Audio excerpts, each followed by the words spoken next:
Ahmedabad plane crash के पीछे एक मेजर गलती सामने निकल कर आ रही है। शुरुआती एनालिसिस के हिसाब से अगर आप प्लेन के इस फुटेज को गौर से देखोगे तो इसमें आप तीन अनयूजुअल चीज़ें नोटिस करोगे। नंबर 1, इस प्लेन के विंग्स रिट्रैक्टेड है यानी कि स्ट्रेट हैं। नंबर 2, इस प्लेन के व्हील्स यानी इसका लैंडिंग गियर अंदर ही नहीं गया है। और नंबर 3, इसका नोज अपवर्ड फीलिंग है, जैसे कि टेक ऑफ करने की कोशिश कर रहा है। अब ये बेसिकली एक बहुत ही विचित्र और कॉन्ट्रास्टिंग कॉन्फ़िगरेशन है, क्योंकि बेसिकली इस कॉन्फ़िगरेशन के हिसाब से प्लेन टेक अप और लैंड दोनों एक साथ करने की कोशिश कर रहा है। देखो नॉर्मली ना, और ये आपने भी देखा होगा, अगर कभी आपको विंग्स के बाजू वाली सीट मिली हो तो जैसे ही प्लेन टेक अप करता है उसके विंग्स ऐसे बाहर निकले हुए होते हैं। ये हैं प्लेन के विंग के स्लैट और इसे कहते हैं फ्लैप। ये दोनों टेक ऑफ के वक्त यूजुअली 10 से 15 डिग्री का टिल्ट बनाकर एक एंगल ऑफ अटैक क्रिएट करते हैं ताकि विंग्स एक कर्व से बना सके और फ्लाइट को लिफ्ट मिले। प्लेन का टिप भी इसी दौरान ऊपर की ओर होता है और तुरंत व्हील्स भी अंदर चले जाते हैं। ये एक एरोडायनेमिक स्ट्रक्चर क्रिएट करता है जिसकी वजह से ही लिफ्ट क्रिएट होता है और प्लेन सक्सेसफुली टेक ऑफ कर पाती है। और फिर एक बार जब एरोप्लेन सही एल्टीट्यूड तक पहुंच जाए, सिर्फ इसके ही बाद इसके विंग्स के ये पार्ट रिट्रैक्ट यानी कि अंदर खींच लिए जाते हैं। बट अनफॉर्चुनेटली जैसे हमने क्लिप में देखा, टेक ऑफ के वक्त ये विंग्स बाहर ही नहीं निकले, यानी कि कॉन्फ़िगरेशन बिल्कुल 0 डिग्री पर था। और इवन प्लेन के व्हील्स यानी कि लैंडिंग गियर अंदर नहीं गए। अब मैंने वीडियो भी देखा, काफ़ी ब्लर है, फोटोज भी क्लियर नहीं है। सो ये भी बिल्कुल पॉसिबल हो सकता है कि मे बी विंग्स ज़्यादा नहीं, मे बी 5 डिग्री का टिल्ट बना रहे हो, जो सेटिंग भी काफ़ी सारे पायलट सुनते हैं। बट अभी के लिए क्योंकि कई सारे एक्सपर्ट्स फ्लैप्स को ऑलमोस्ट फ्लैट बता रहे हैं। And every pilot I've spoken to says this looks like a clean configuration, which means the flaps that you see in that first picture are actually retracted here. हम इस case को पहले consider करते हैं कुछ पॉसिबल एनालिसिस में। अब ऐसे केसेस में ना, भले ही अगर दोनों भी इंजन पूरी तरीके से काम भी क्यों ना कर रहे हो, जो कि एक अच्छा चांस है कर रहे हो, और मैं आगे बताता हूँ क्यों, बट फिर भी लिफ्ट ग्रेटली रिड्यूस हो जाता है, क्योंकि सिंपल फिजिक्स ड्रैग फोर्स यानी कि रेजिस्टेंस फोर्स बढ़ जाएगा इस लेस एरोडायनेमिक कॉन्फ़िगरेशन की वजह से। प्लस अगर तापमान भी बहुत ही गर्म हो, जो कि उस दिन था 40 डिग्री था, तो इसमें लिफ्ट करना और भी ज़्यादा मुश्किल हो जाता है, क्योंकि हॉट एयर की डेंसिटी कम रहती है जो इफेक्टिवली लिफ्ट को प्रोवाइड नहीं कर पाती। और इनफैक्ट ऐसे केसेस में तो विंग्स को भी 20 से 25 डिग्री तक टिल्ट करना आइडियल रह सकता है। अब नो डाउट बोइंग 787 जैसे बड़े प्लेन्स के इंजन एक्सट्रीमली पावरफुल हैं, जो इवन अगर विंग्स ना भी खुले और लैंडिंग गियर्स बाहर निकले भी हो तो भी हैवी ड्रैग को इन जनरल कॉम्बैट कर सकते हैं। वो फ्लैट विंग्स के साथ भी टेक ऑफ कर सकते हैं, बट इसके लिए आपके स्पीड को एक्स्ट्रा फास्ट होना पड़ेगा, जो क्रिएट करता है एक लंबा सा रनवे। अब इस क्रेडिबल सोर्सेज के हिसाब से इस प्लेन ने एक फेयरली लंबे रनवे से ही टेक ऑफ किया था, अपना पूरा 3.5 किलोमीटर का रनवे कंप्लीट करके। मगर इसके बाद भी कोई 100% गारंटी नहीं है कि फ्लाइट सक्सेसफुली टेक ऑफ कर पाए, क्योंकि अगर किसी भी और फैक्टर की वजह से लिफ्ट थोड़ा सा भी कॉम्प्रोमाइज़ हो जाता है या ड्रैग बढ़ जाता है तो प्लेन का क्रैश हो जाना लाइकली था। और इसलिए अब हमें दूसरे फैक्टर को भी कंसीडर करना पड़ेगा, जैसे एयरक्राफ्ट का वेट, इंजन का टोटल परफॉर्मेंस, कि कहीं इंजन आधा या पूरा कॉम्प्रोमाइज़ तो नहीं हो गया था। अगर दो में से सिर्फ एक इंजन भी फेल हो जाता है इस टेकअप के दौरान, जो कि पॉसिबल है, तो भी लिफ्ट और कम हो जाने की वजह से क्रैश होना लाइकली था। बढ़ी हुई हीट की वजह से भी इंजन कॉम्प्रोमाइज़ हो सकता है। सो अब आता है यहाँ पर सबसे मेन सवाल कि आखिर रूट कॉज क्या था। आखिर ये प्लेन ऐसे अननेचुरल से टेक ऑफ सेटअप में क्यों थी? क्या टेक्निकल इशू इसके पीछे का कारण था, जैसे सिस्टम अनरिस्पॉन्सिव या जाम हो गया हो, या फिर पायलट की तरफ से कोई मिस्टेक? क्योंकि डेटा के हिसाब से पायलट एरर 65% एक्सीडेंट के काउज रहे हैं। थोड़ा रिसर्च करने पर मैंने देखा कि पास्ट में भी 2 बड़े बड़े प्लेन क्रैशेस बिल्कुल इसी तरीके से हो चुके हैं। सो उन क्रैशेस में आखिर क्या प्रॉब्लम निकल कर आई थी इन्वेस्टिगेशन के बाद? शायद वो केसेस हमें थोड़ी और इन्फॉर्मेशन दे सकें। 20 अगस्त 2008 मैड्रिड स्पेन के रनवे 36L से एक मैकडोनाल्ड डगलस की MD-82 एयरक्राफ्ट 172 लोगों के साथ उड़ान भरती है और टेकऑफ के बस 10 से 15 सेकंड के अंदर ही बस 300 मीटर उड़ते ही वो नीचे क्रैश कर जाती है। और इस हादसे में 154 लोगों की अनफॉर्चुनेटली ऑन द स्पॉट मौत हो जाती है। सो यहाँ पर एग्जैक्टली क्या गलती हुई थी? अहमदाबाद वाले प्लेन की ही तरह यहाँ पर भी विंग्स के स्लैट्स और फ्लैप्स नहीं खुले थे और विंग का पोजीशन एकदम फ्लैट था। नंबर 2, पायलट की एक बड़ी गलती सामने निकल कर आई। पायलट ने मे बी डिस्ट्रैक्शन की वजह से कंपलसरी चेकलिस्ट का एक इम्पोर्टेंट स्टेप को फॉलो नहीं किया था, स्लैट्स और फ्लैप्स को वही 10 से 15 डिग्री एंगल पर सेट करना। अब इसमें एक टेक्निकल इशू भी हुआ था।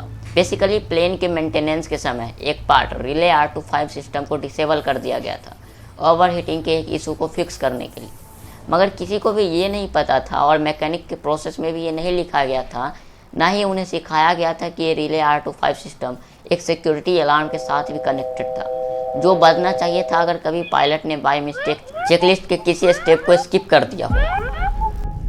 मगर अनफॉर्चुनेटली इस इकलौते एरर करेक्शन मैकेनिज्म के डीएक्टिवेट होने की वजह से अलार्म भी नहीं बजा और चेकलिस्ट भी फॉलो नहीं हुआ था और प्लेन ऐसे ही फ्लैट विंग्स के साथ टेक ऑफ कर ली। और इसी वजह से हुआ ये कि 4.3 किलोमीटर के लंबे से रनवे होने के बावजूद भी प्लेन सिर्फ 40 से 50 फीट तक ही लिफ्ट कर पाई और 300 मीटर दूर जाकर क्रैश कर गई। CIAIAC की इन्वेस्टिगेशन रिपोर्ट के हिसाब से वो सिर्फ लगभग 250 किलोमीटर पर आवर की स्पीड को रीच कर पाई, जबकि फ्लैट विंग्स में टेक ऑफ करने के लिए हैवी ड्रैग को काउंटर करने के लिए एक प्लेन को कम से कम 380 किलोमीटर पर आवर की स्पीड चाहिए होती है। आई एम टॉकिंग अबाउट उस पार्टिकुलर प्लेन के कॉन्फ़िगरेशन के कॉन्टेक्स्ट में जो क्लियरली अचीव नहीं हो पाया और इसीलिए प्लेन क्रैश हो गई। अब अहमदाबाद केस में एयर इंडिया AI-171 की टेक ऑफ स्पीड कितनी थी पता है, और इसे फ्लैट विंग्स में टेक ऑफ करने के लिए कितनी स्पीड चाहिए थी? ये डेटा डिस्क्लोज करने से पहले जल्दी से एक सिमिलर केस पर नज़र डालते हैं। एक क्रैश जो 1987 अमेरिका के डेट्रॉइट शहर में हुआ था। मैकडोनल्ड डगलस की TC-982 प्लेन थी। 31 डिग्री सेल्सियस का हॉट वेदर था और प्लेन हैवली लोडेड थे अपने मैक्सिमम कैपेसिटी के करीब, पर 2.5 किलोमीटर के रनवे से टेक ऑफ किया। 1 सेकेंड विंग्स नहीं खुले, उसने रिक्वायर्ड लिफ्ट और स्पीड अचीव नहीं किया और 40 से 50 मीटर के एल्टीट्यूड और 800 मीटर की दूरी तय करके वो क्रैश कर गई। इस हादसे में कुल मिलाकर 156 लोगों की मौत हो गई और गलती क्या थी? Once again human error and failure of alarm system.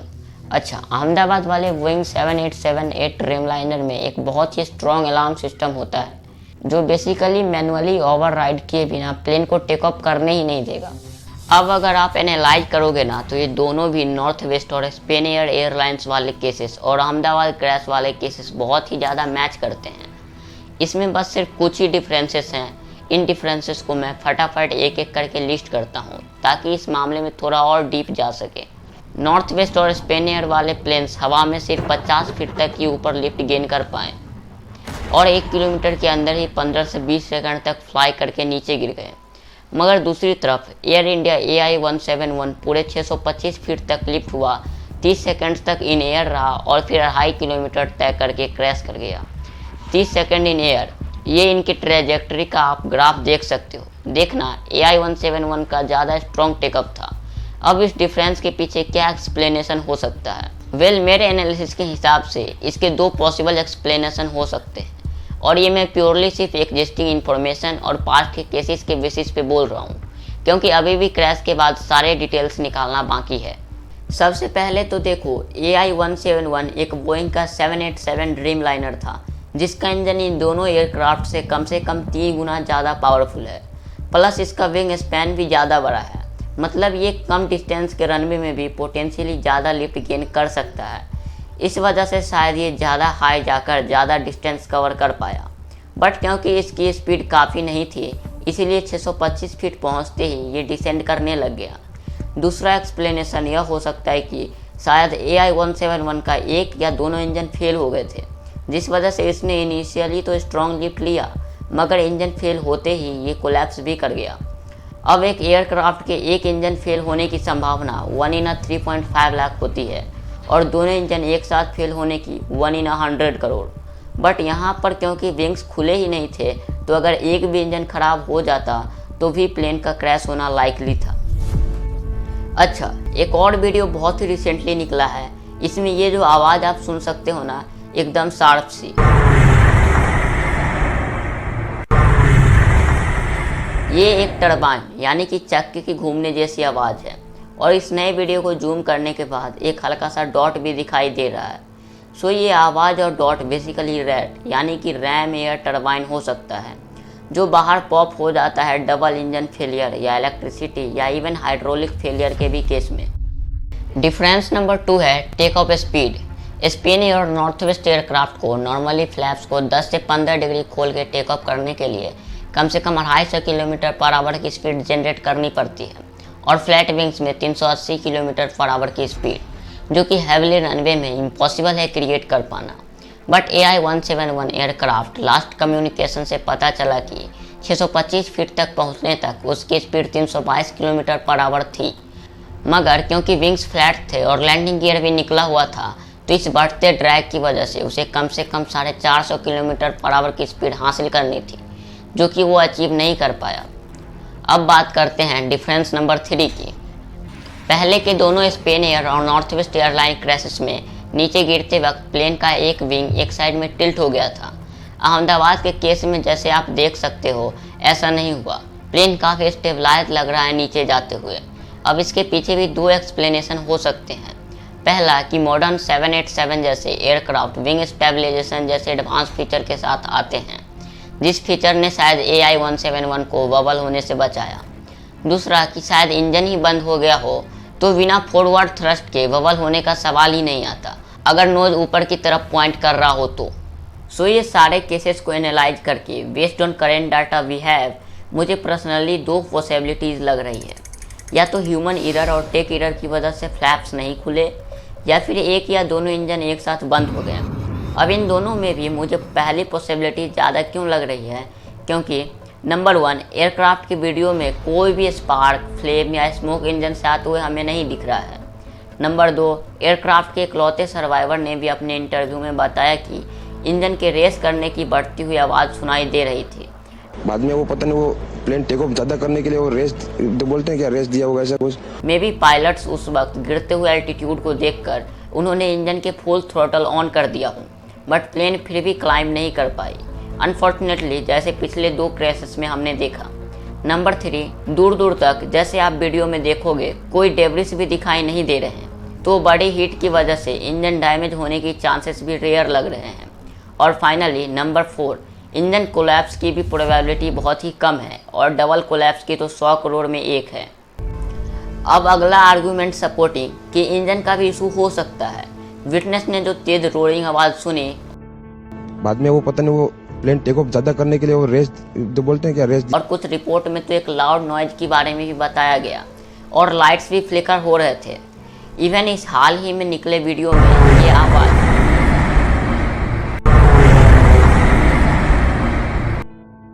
ये भी बिल्कुल हो सकता है कि दोनों इंजन फेल हो गए हो या फिर इलेक्ट्रिसिटी या हाइड्रोलिक का इशू आ गया हो, जिस वजह से रैट डिप्लॉय हो गया हो, explaining the loud noise and light flicker. क्योंकि रैट ऑफ कोर्स इंजन से इतनी इलेक्ट्रिसिटी नहीं प्रोवाइड करता।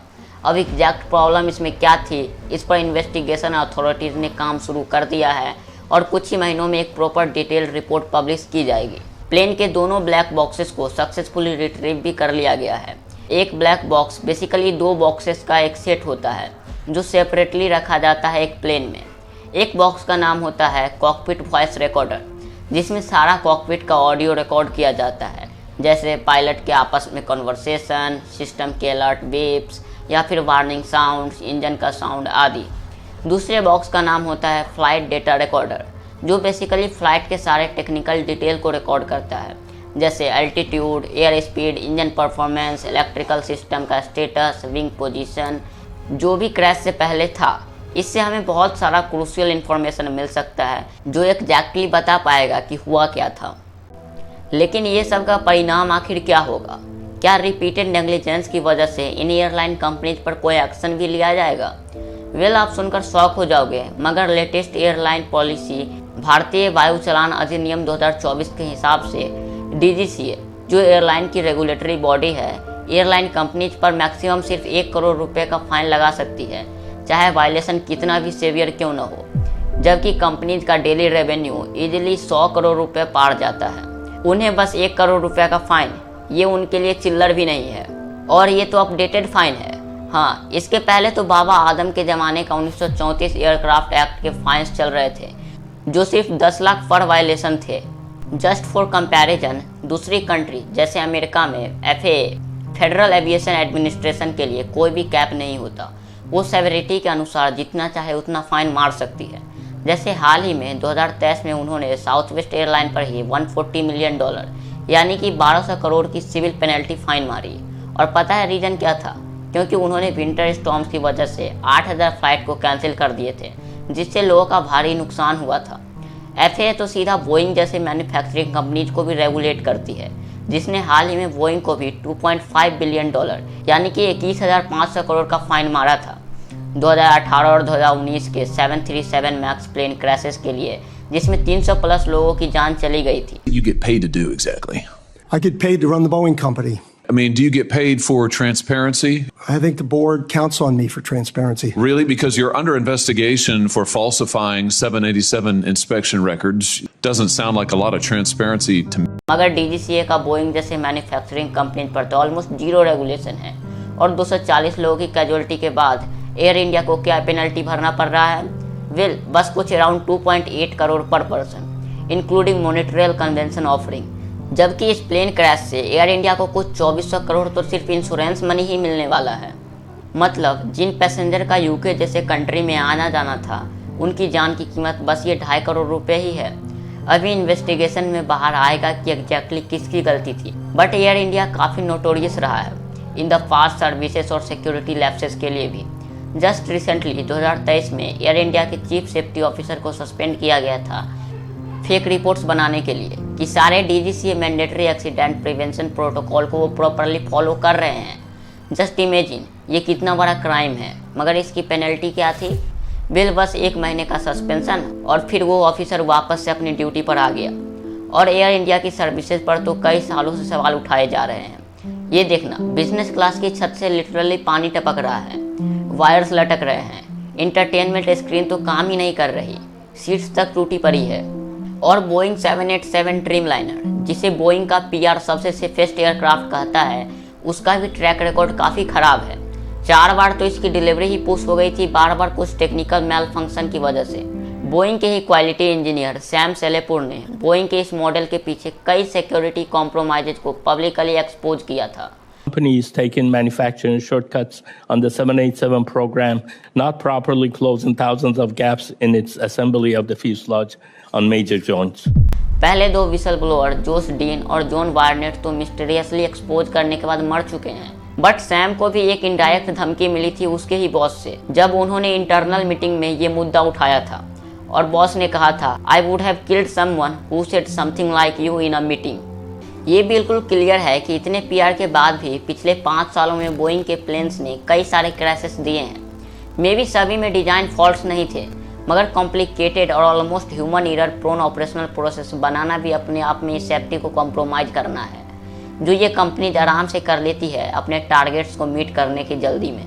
Here in Charleston are assembling the company's flagship product, the 787 Dreamliner. But this footage reveals some have little faith in the plane they build.